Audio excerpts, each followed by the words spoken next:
हमारे साथ में आज साध्वी जी हैं और साध्वी अनादि सरस्वती जी इस जंगल में हैं। नमस्कार। साध्वी अनादि सरस्वती जी ने अपने आप में एक बहुत बड़ा उदाहरण प्रस्तुत किया है।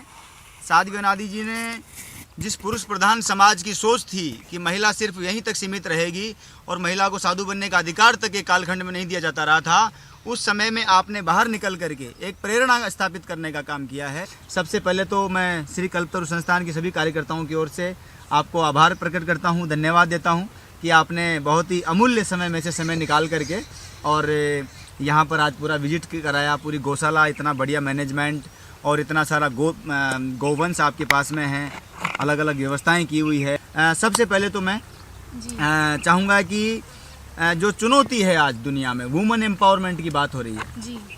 और बेटियों को घर से निकलने की भी आज इजाज़त नहीं है। समाज का कहीं विशेष वर्ग ऐसा भी है और विशेषतः पश्चिम राजस्थान शुरू होता है अजमेर से जी।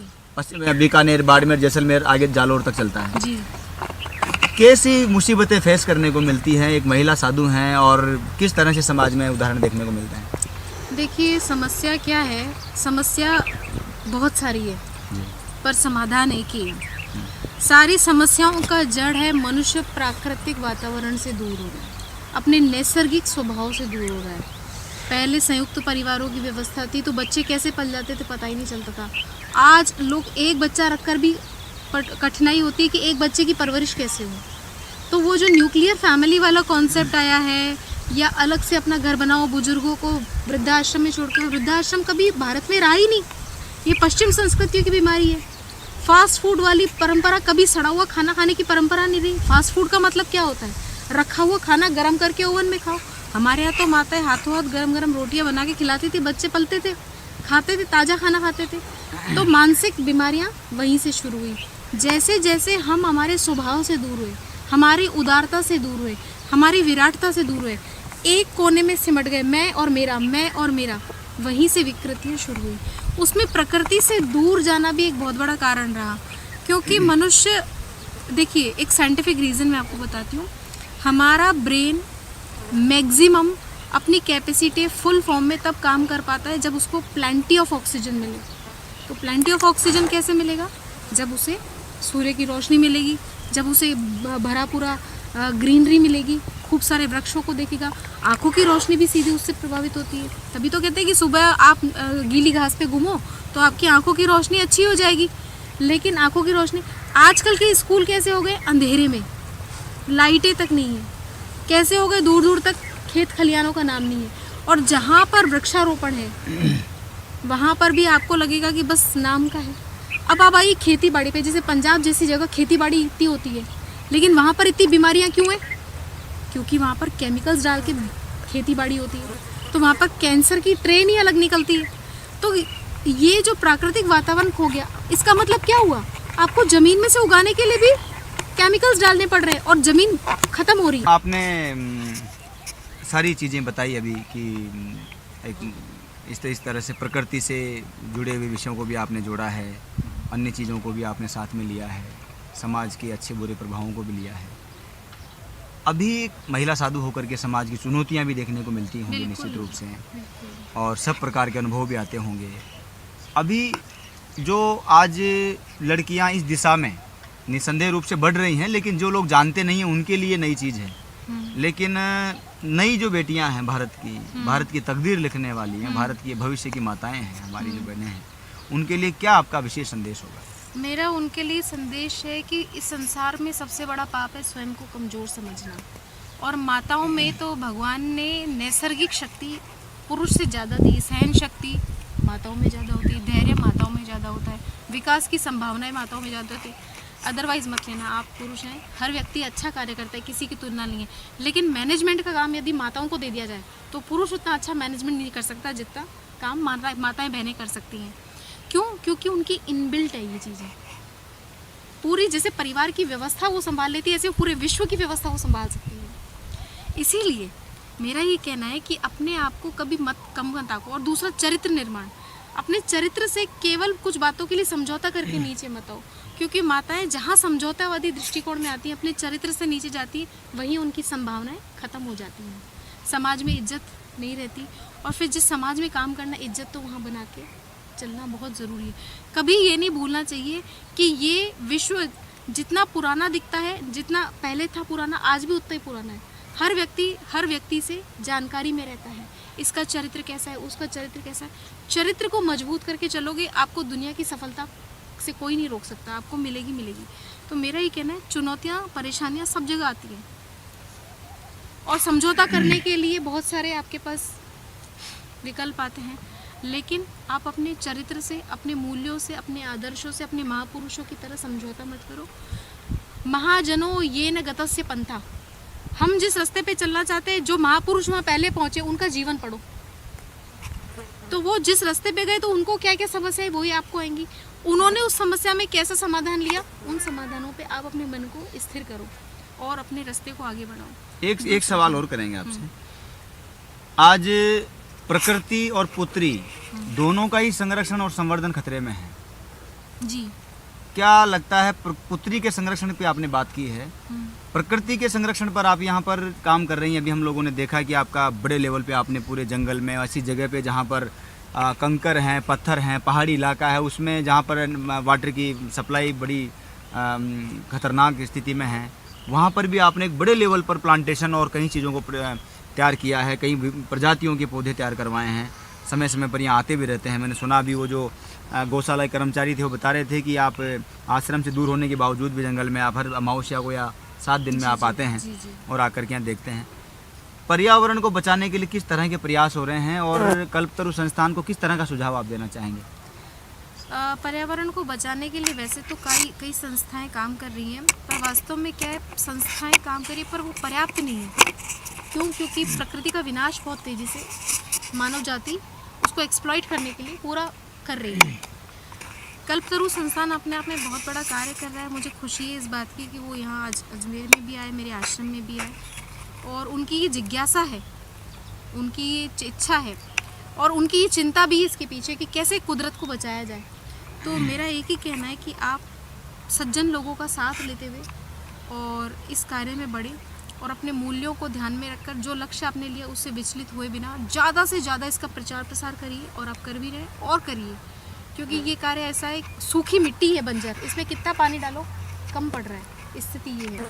लेकिन कभी ना कभी पृथ्वी का जल स्तर ऊपर आएगा और वो तरावट देगी। तो ये प्रकृति को बचाने का कार्य, वृक्षारोपण का कार्य ज़्यादा से ज़्यादा होना चाहिए, क्योंकि राजस्थान सबसे ज़्यादा संतप्त है, अभिशप्त है। मैम, आप यहाँ के जो पहाड़ी क्षेत्र है उसमें मतलब वृक्षारोपण करते हैं, तो ट्री गार्ड कहाँ से बनवाते हैं और गड्ढे किस तरह से कहाँ से करवाए जाते हैं? गड्ढे करने के लिए हम गांव के लोगों को ही, गांव के लोगों से मशीन या अंदर एंट्री नहीं हो पाती? मशीन हो भी जाती है, लेकिन हम चाहते हैं कि गांव के लोगों को रोजगार मिले। और दूसरा, यहाँ पे क्या, ये पहाड़ है, पहाड़ तो मशीनीकरण ने बेरोजगारी बढ़ाई है, ये भी एक कारण बिल्कुल है। और दूसरा सबसे बड़ी बात ये है कि ये पहाड़ी इलाका है, यहाँ पे जेसीबी भी फेल हो जाती है। अच्छा, तो पहाड़ी पत्थर को तोड़ने के लिए पहाड़ी आदमी चाहिए और उसके पास हथौड़ा भी पहाड़ी और उसको रोजगार मिल जाएगा। रोजगार सबसे बड़ी बात है। आत्मीयता से वो पौधा लगाएगा तो आत्मीयता जुड़ भी जाएगा, कभी आते जाते देख भी लेगा। और दूसरा क्या है, लोग भावना से जुड़े हुए, संतों के साथ में लोग बहुत भावना से जुड़ के काम करते हैं। ठीक बात। वो दिमाग प्रोफेशनल वाला नहीं रहता कि भाई हम संतों के साथ सेवा कार्य कर रहे हैं, तो उनको रोजगार देना संतों का काम भी हो जाता है। ठीक बात। क्योंकि वो रखते तो किसी का नहीं है, लेकिन साथ में क्या होता है, एक भावना जुड़ने से, अच्छा सहयोग की भावना से एक टीम वर्क अच्छा हो जाता है। प्रकृति के संरक्षण की बात की हमने, पुत्री के संरक्षण की बात हमने की है। प्रकृति के संरक्षण को हमने इधर से देखा है, पुत्री के संरक्षण और संवर्धन के हालात और सवालात और माहौल और सब जज्बात, सब चीज़ों के बीच से हम निकल कर के समाज में से आ रहे हैं। अभी बड़ा सवाल है कि विश्व जो है तृतीय विश्व युद्ध की ओर बढ़ रहा है, विश्व खतरे में है। क्या हो, सबसे आसान तरीका क्या हो कि विश्व को बचाया जा सकता है? विश्व को बचाने के लिए मुझे ऐसा लगता है सबसे ज़्यादा धर्म का प्रचार प्रसार बहुत ज़रूरी है। इस संसार में सबसे ज़्यादा गरीबी पैसे की नहीं है, सबसे ज़्यादा गरीबी है अध्यात्म की गरीबी, संस्कारों की गरीबी। और इसी वजह से आदमी सबसे ज़्यादा दवाइयाँ इसलिए नहीं खाता कि उसको भूख नहीं लग रही, वो इसलिए खाता है कि खाना खा तो लिया, पचाया कैसे जाए। नींद नहीं आ रही, जो कभी स्वाभाविक हुआ करती थी। तो कुदरत से दूर होके, मैं और मेरा की भावना से दूर होके, क्योंकि अभी जो समझ में आता है, मनुष्य कहते हैं ना कि मनुष्य बचपन से ही शुद्ध होता है। हम्म, संस्कार उसे पवित्र बनाते हैं, हम्म। संस्कार उसे मनुष्यता प्रदान करते हैं, मनुष्यत्व प्रदान करते हैं। तो संस्कार, संस्कृति और धर्म, जितनी धर्म की चेतना का प्रचार प्रसार होगा उतनी उसमें संवेदना बढ़ेगी, हम्म, जितनी उसमें संवेदना बढ़ेगी उतना उसमें मानवता बढ़ेगी, हम्म, मानवता बढ़ेगी तो वो मानव का भी कल्याण करेगा, पशु पक्षियों की भी चिंता करेगा। हम्म, लेकिन यदि वो स्वयं तक ही केंद्रित रहा हम्म। तो निश्चित रूप से अपना भी विनाश करेगा, दूसरे का भी विनाश करेगा। धर्म का प्रचार प्रसार, धर्म की ओर पूरे बढ़ना। विश्व को यदि कोई बचा सकता है तो धर्म का प्रचार प्रसार बचा सकता है, मानवता की सेवा बचा सकता आपने अपना पूरा संपूर्ण जो जीवन है, पढ़े लिखे हैं, डिग्रीधारी हैं, कई सारी चीज़ें समाज में थी, परिवार में सक्षम था, कुछ भी कर सकते थे, अच्छी नौकरी हो सकती थी, अच्छे परिवार में शादी विवाह हो सकता था, उसके बावजूद ये क्षेत्र चुना है और यहाँ पर एक छोटी सी शुरुआत करके आज देश और पूरी दुनिया में आपका नाम भी है और काम भी दिखाई दे रहा है। सारी दुनिया में लोग प्रेरणा भी ले रहे हैं। हम लोगों ने देखा भी आपके वहाँ पर आश्रम में रहना, खाना, लोगों का आना जाना, अलग से एक उनके लिए विश्राम स्थल, अलग से सारा व्यवस्थाएं हैं। नई जो पीढ़ी आ रही है है।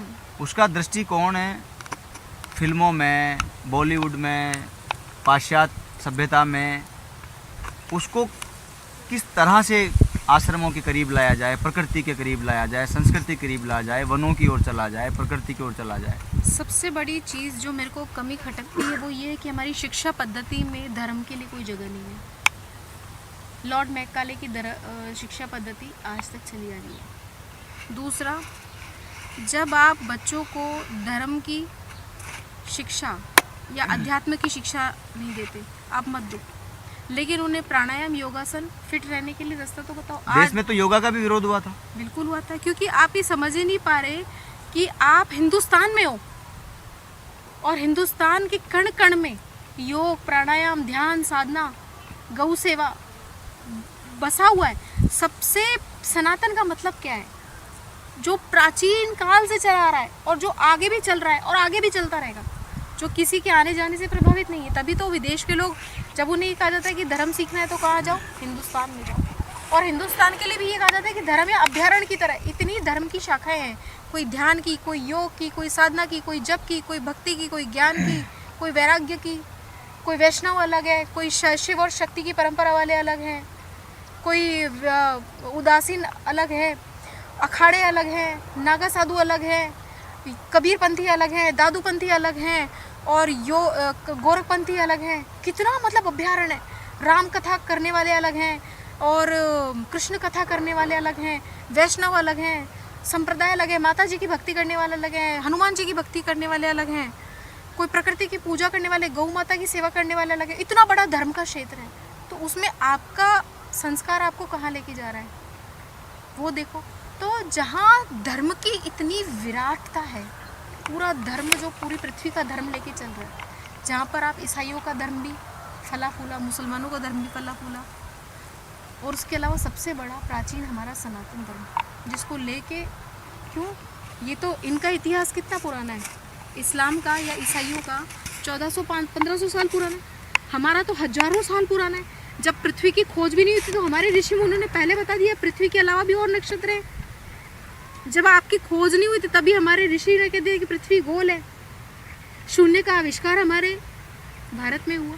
तो विश्व को बचाने के लिए धर्म की ओर चलना पड़ेगा, धर्म की ओर, प्रकृति की ओर आप लेके जा रहे हैं लोगों को, संस्कृति की ओर लेके जा रहे हैं, वनों की ओर लेके जा रहे हैं और धर्म की ओर लेके जा रहे हैं। धर्म की बात हो गई तो मैं राष्ट्र का भी एक सवाल कर लूं। थोड़े दिनों पहले पाकिस्तान समर्थित जो आतंकवादी गुट था और उसके एक आतंकवादियों ने हमला कर दिया और अचानक हमारे 44-45 जवान शहीद हो गए। क्या कहना चाहेंगे? ये विघटन और ये आतंकवाद की परंपरा पाकिस्तान ही चलाता है, और कहते हैं ना कि असुर को पालो और फिर असुर आपके ऊपर ही हावी हो जाता है। वो स्थिति दयनीयता की और पंगुपने की वहाँ दिखती है कि अब वहाँ के प्रधानमंत्री के और राष्ट्रपति के हाथ में भी, वहाँ पे राष्ट्रपति होता है, प्रधानमंत्री तो अपने भारत में, मतलब आतंकवादी पाकिस्तान चलाते हैं, ये दिख रहा है। आर्मी सारा आतंकवाद को प्रोटेक्ट कर रही है और वहाँ के जो इमरान खान है वो कंट्रोल नहीं कर पा रहे। जब तक आर्मी कुछ नहीं बोले तब तक वो कुछ बोल नहीं सकते, और उनकी अगर स्पीच आती है तो कई तरह के कट्स उसमें दिखते हैं। तो इस बार जो लास्ट बार आई उसमें 23 कट थे। 23 कट थे। तो इसका मतलब ये है कि वहाँ का तो राष्ट्रपति भी पंगु बना हुआ है, कठपुतली बना हुआ है। प्रधानमंत्री जी की भूमिका को कैसे देखते हैं नरेंद्र मोदी जी? नरेंद्र मोदी जी एक विराट कट्टर हिंदू नेता है। विराट मैं इसलिए बोलूँगी कि उन्होंने मुसलमानों का कभी बुरा नहीं किया, लेकिन अगर जवाब देना पड़े, उनका हिंदुत्व व्यापक है, क्षणिक व्यापक नहीं है, और लेकिन अगर जवाब देना पड़े किसी स्तर पे तो सक्षम है। तो वो कटौती भी नहीं करते। अपने पे आ जाए तो फिर वो सामने वाले को नहीं देखते, फिर जो जवाब देना है जितनी स्थिति में देना है, जिस भारत का तरह से भविष्य देना है, मजबूत दिखाई दे रहा है नरेंद्र मोदी जी के हाथों में। मुझे पूरी तरह से उनमें विवेकानंद का स्वरूप दिखता है। मुझे ऐसा लगता है, जैसा मुझे दिखाई भी दिया, he is incarnation of Vivekananda. और जिस तरह से उन्होंने पूरी मानवता की सेवा की, उसी मानवता की सेवा को लेके वो एक बहुत बड़ा राजनीतिक का कार्य सेवा की भावना को लेके कर रहे हैं। सरदार पटेल की भी उन्होंने विश्व की सबसे बड़ी प्रतिमा स्थापित की है। सरदार पटेल का मूल्य भारत में कोई नहीं चुका सकता, उनके किए हुए को कोई नहीं नकार सकता, और महापुरुषों को मोदी याद जी करने कहते हैं की वो परंपरा। श्रद्धांजलि है मेरी तरफ से। सबसे बड़ी बात है कि हम लोग अपने महापुरुषों के जीवन को भूल गए, उन्हें क्रेडिट देना, उन्हें आदर देना भूल गए। तो वो परंपरा को वापस से ना केवल सरदार पटेल के लिए बल्कि सैनिकों के लिए भी बड़े बड़े स्मारक बनाए जा रहे हैं कि भाई तुम्हारी देश की रक्षा जो कर रहा है, जिसके लिए आज तुम अपने घरों में बैठे हो, व्यवसाय कर रहे हो, वो फौज अपने जीवन बलिदान देके तुमको जीवन दे रही है। उन सैनिकों को आभार व्यक्त करो, उनके स्मारक बन रहे हैं, उनके जीवन को लिखा जा रहा है स्मारकों पे। 70 साल हो गए, पाकिस्तान सुधरेगा? अभी रिश्ते मधुर करने की बातें हो रही है। संस्कार जब तक शुद्ध नहीं होंगे तब तक कोई भी नहीं सुधरेगा।